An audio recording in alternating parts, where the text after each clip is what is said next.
247 заявок на подведение газа до границ земельного участка без привлечения средств хозяев поступило за текущий месяц.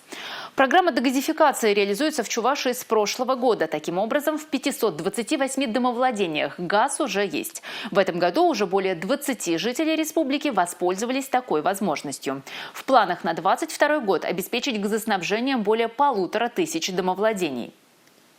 Также в республике организована помощь отдельным категориям населения в получении частичной компенсации на приобретение газового оборудования – котлов, плит, духовых шкафов и приборов учета. За этот год поступило уже 6 заявлений на возмещение расходов за газовое оборудование. Компенсацию могут получить граждане Российской Федерации, которые проживают на территории Чувашской Республики, являются собственниками индивидуальных жилых домов и не имеют другого жилья в собственности.